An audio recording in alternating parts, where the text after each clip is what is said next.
I want to talk about a few things I've been seeing in the body. And again, it's very natural, and I'll kind of give you how I've approached certain things. Excuse me, and maybe that'll help you, maybe it won't. Um, One of those things is, again, coming out of churchianity, and that's obviously the hardest thing we do, trying to unlearn the lies.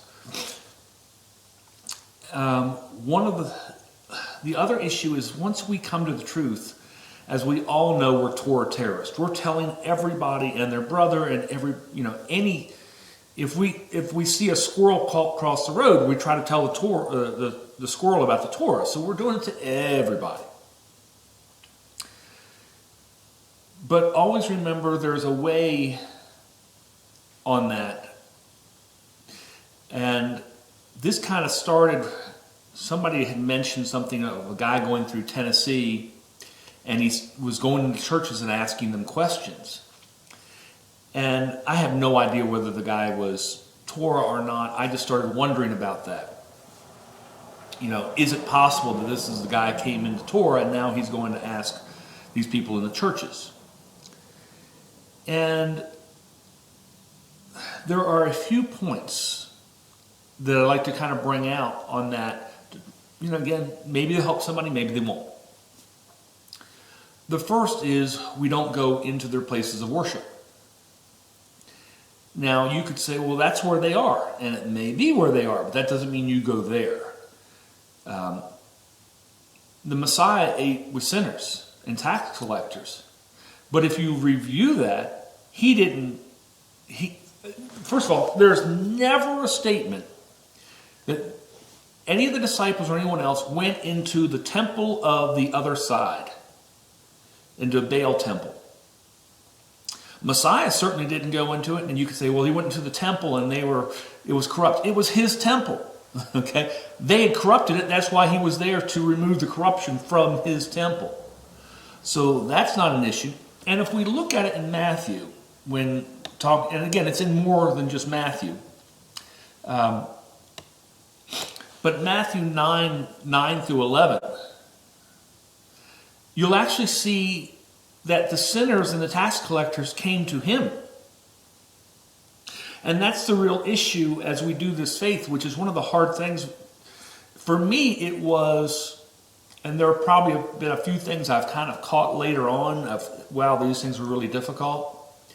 But for me, the hardest thing was to get out of churchianity was planting seeds, because we always had this idea, we plant the seeds. Matthew 13:37. He answered, the one who sowed the seed is the good seed is the Son of Man. And John 6:44, no one can come to me except the Father that sent me to draw him, and I will raise up at the last day. We don't plant seeds. We don't give sight. The Creator of the universe gives sight. It's not our job to do it. And in fact, we're not going to really find anyone local or close to us, usually, that's going to even have sight. It's such a rarity. Matthew 13:57, where he said, a prophet is not without honor except in his own town and his own home. And so, to the extent that somebody, if you're walking the walk and someone comes to you and asks you questions, obviously tell them. If they want to come and have dinner with you, talk away, because they're coming to you. There's a difference between us going to them. And certainly there's a huge difference with us going into their places of worship, which we should not do. Exodus 23, you shall have no other gods before me. So if you're going into their places of worship, are you trying to serve two masters? Are you trying to, and we know without question that the person that they identify as their Messiah is not our Messiah. They say that the Torah died. Our belief is the Torah is alive. It arose. The Messiah is the Torah. It arose. It is continual. Not one jot or tittle of the law will change until heaven and earth pass away. And everything is completed. And so Again, their God is not our God. Their God changes. Their creator changes. Our God doesn't. Our creator doesn't change. He says repeatedly, I change not. And I always come back to Matthew 10:34 because it was such a big thing for me when I first started. It was actually, I think, like the first test that I really had. And do not think that I've come to bring peace but the sword. I have not come to bring, do not think I've come to bring peace to the earth. I have not come to bring peace but a sword. I have come to set a man against his father, a daughter against her mother, and a daughter-in-law against her mother-in-law. And a person's enemies will be those of his own household. So, that's kind of the first test. Are you going to choose your family, or are you going to choose the Creator? One of the other things that I've seen lately are those people who say, well, there are a lot of good works by the Christians. And whoa, are there really? I mean, there are absolutely a lot of good works. Amazing works. There's a lot of amazing works by atheists. There's a lot of amazing works by Buddhists. If I looked at it, I could probably find some amazing works by the Church of Satan. Okay? That doesn't really mean anything. The fact that they have some good works out there, that they're doing charities that we don't, they may be wealthier than we do. I don't know. Maybe they give more than we do, and it's very possible they do, and likely that they do as well. But Matthew 7:22 answers that. Many will say to me on that day, Lord, Lord, did we not prophesy in your name and drive out demons in your name and perform many miracles? And he says, I don't know you. Get away from me, you workers of lawlessness. Workers of lawlessness, those who don't follow Torah. So those are some of the things that I see and realize. You could think, okay, well, is he an aspect of judging? And realize, that's Matthew 7:1. Do not judge or you will be judged. For the same way that you judge others, you will be judged. With the measure you use, it will be measured to you.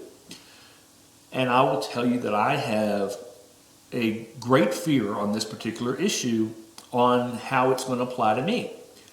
And that is, I am engaged, and the person I'm engaged to is not a follower of Torah. And I think I can get her to follow Torah. I don't think I'm going to have a problem with her following, but her heart's not going to be in it. And with her heart not in it, what are the chances she's going to make it through the Exodus? Because I don't think they're good. I would say it's 70% likely she's not going to make it to the Torah. Now, I have a period of time, over a year, to get her prepared, to get her to where she can follow Torah and hopefully follow it with her heart, and also so she knows the rules of the Exodus so that she doesn't die. But one of the people who's going to lose somebody very close to them because of this is me. My son's fiance. Now, my son is not Torah observant either, but my oldest one is very much listening, and he knows about the Exodus. He's ready to go. And he realizes and has said to me, I need to learn the rules so that I know what to do when we go. And so it's my fervent desire that in the next year or so that I can really get him to start following the rules with his heart, because if not, he could be lost. But I think because he has that desire, he still will be okay. But his fiancée, is she going to make it? I saw so much with her this weekend or this week of the Halloween love and the Christmas love and all these, the things that we know we should not be doing, and she's into it as much as she can be, and that's a dangerous place to be. Is she going to make it through the Exodus? Probably not. Although she probably has a better chance than my fiance. I don't. Maybe not. But again, the odds aren't good. So I'm looking at losing people in my own family from Exodus. And so when I say these things, realize I'm trying to say it to you so you don't get lost during the Exodus. There are so many of us that are lost during the Exodus. At least 10% of us are lost. And I don't want anyone who hears me to be among that number.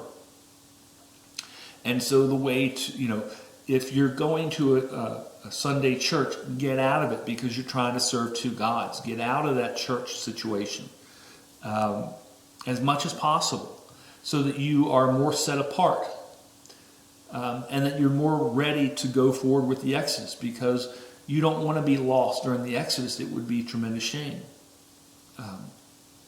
And again, hopefully you're aware of the Exodus, so you at least know we've got to go. And I'll reiterate, I know I've said it 2 or 3 times, but the one who has the greatest loss here is most likely me.